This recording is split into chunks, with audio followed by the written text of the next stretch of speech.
उत्तर प्रदेश जनपद मुरादाबाद के जिला अस्पताल से युवक हुआ गायब। इमरजेंसी वार्ड में युवक था भर्ती। दरअसल आपको बता दें कि थाना मझौला निवासी महिला का कहना है कि वह जिला अस्पताल से अपने पति राजेंद्र सिंह की दवाई लेने गई थी।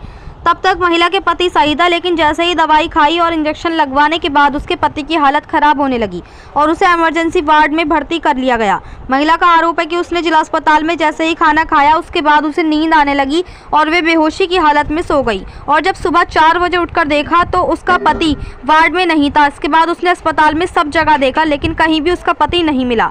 आखिर जिला अस्पताल के डॉक्टरों की इतनी बड़ी लापरवाही कैसे हो सकती है कि जिला अस्पताल में इतनी सुरक्षा होने के बावजूद भी युवक ही गायब हो गया। वहीं जब महिला ने कहा कि मुझे सीसीटीवी कैमरा दिखाओ तो वहां के डॉक्टरों ने साफ इनकार किया और कहा कि आप खुद ढूंढो।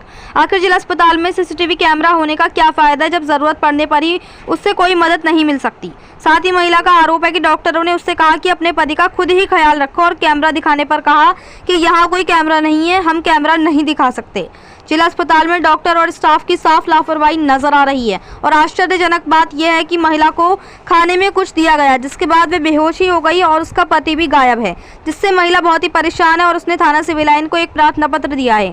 वहीं इसी पर अपना दल एस महिला मंच की अध्यक्ष खुशी शर्मा ने मीडिया को जानकारी देते हुए बताया कि जो इंसान खुद ही नहीं चल पाता वह इंसान आखिर कैसे गायब हो सकता है, जिसको लेकर हम सीएमएस के पास भी गए और जिस पर उन्होंने कहा है कि आप इंतजार करो और हम बहुत देर से उनका यहाँ इंतजार कर रहे हैं। वहीं कहा कि एक अस्पताल से युवक का गायब होना ये बहुत बड़ी बात है, जबकि वह युवक अपाहिज थे और उस पर डॉक्टरों ने ही महिला का सारा सामान निकालकर फेंक दिया कि अपने मरीज को खुद ही ढूंढो। यदि वह घर से गायब हुआ होता तो हम ढूंढते, लेकिन युवक अस्पताल से गायब हुआ है तो ये स्टाफ की जिम्मेदारी बनती है कि वह ढूंढे। मुरादाबाद से परवेज अंसारी की रिपोर्ट। क्या नाम आपका? पुष्पा।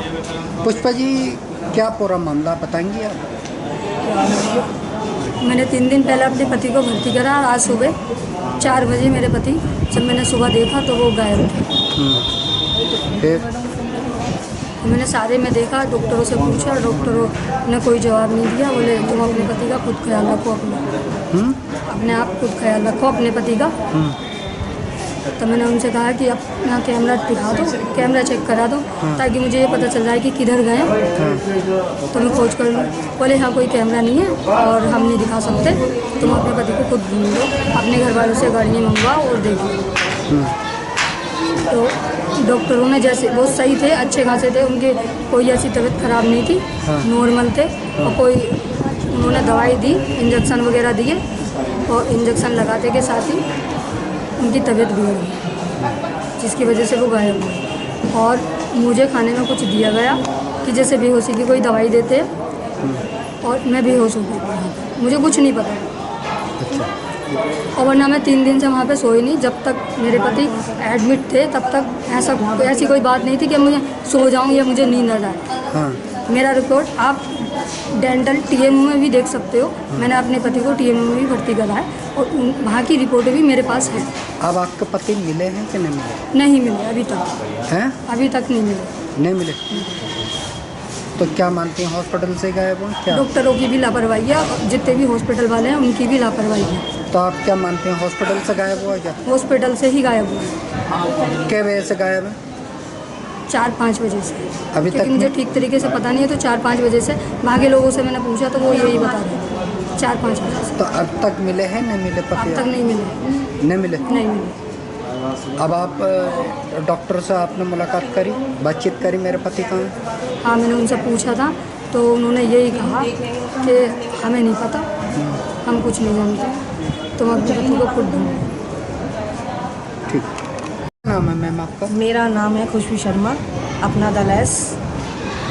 आप किस लिए बुलाया गया था? मुझे इसलिए बुलाया गया था कि ये हमारे बराबर में ही रहती हैं, महिला मंच से अध्यक्ष हूँ मैं, तो इसलिए इन्होंने मुझे कॉल की सुबह 9 बजे कि मैम आइए और हमारी सुनवाई नहीं हो रही है और कुछ जानती भी नहीं है तो मैं यहाँ पर आई 10 बजे। मैंने देखा कि बहुत रो रही थी, परेशान थी, तो मैंने इनको पूछा कि आप कहाँ गई, क्या हुआ। तो इन्होंने बताया कि हमने रिपोर्ट भी कराई थी, हम गए थे वहाँ पर, तो उन लोगों ने ये कह दिया कि 24 घंटे के बाद सुनवाई होगी। तो सर 24 घंटे के बाद सुनवाई होगी, 24 घंटे में तो पता नहीं क्या क्या हो जाता है। जो इंसान चल नहीं पाता तो वो गायब कैसे हो जाएगा, कहाँ चला जाएगा। तो इन्होंने मुझे बताया, फिर मैं सीएमओ के ऑफिस इन्हें लेकर गई। सर वहाँ बैठे नहीं, बहुत टाइम हो गया। फिर उसके बाद हमें पता चला कि मतलब आप वहाँ जाइए, सीएमएच के पास जाइए। अब हम फिलहाल यहाँ पर आए हुए हैं, बहुत देर से यहाँ बैठे हैं। उन्होंने कहा कि यहाँ पर इंतज़ार करो, बैठो, उसके बाद एक्शन लेते हैं, देख क्या होता है। क्या मानते हैं, एक हॉस्पिटल से एक आदमी गायब होना आपने बहुत बड़ी बात? सर ये तो बहुत बड़ी बात है, और मतलब ये छोटी बात भी नहीं हो सकती, बहुत बड़ी बात है। मतलब अपाहिज इंसान अस्पताल से गायब हो जाएगा, और उसमें डॉक्टर ने इनका सामान वामान सब बाहर निकाल के फेंक दिया कि जाओ अपने घर जाओ, अपने मरीज को ढूंढो। तो ये मतलब अगर वो इंसान घर से गायब हुआ होता तो एक बार को हम ढूंढते भी। अब अस्पताल से गायब हुआ तो ये अस्पताल वालों की जिम्मेदारी है ना हमें ढूंढ के देना। तो क्या लग रहा है, ये बताने में ये कुछ नशा भी? हाँ, इन्होंने बोला था कि अस्पताल में मैंने खाना खाया था, और खाना खाने से पहले इंजेक्शन लगाया था इनके हस्बैंड के, तो उसके बाद इन्होंने खाना खाया, इनको नींद आ गई, इनको कुछ नहीं पता क्या हुआ। अच्छा। सुबह ये लोग उठे तो इन्होंने देखा कि मतलब इनके हस्बैंड नहीं है बिस्तर पर, तो इन्होंने कहा कि कैमरे खुलवाने के लिए, तो उन्होंने कहा कि कैमरे हम नहीं खोलेंगे, बस।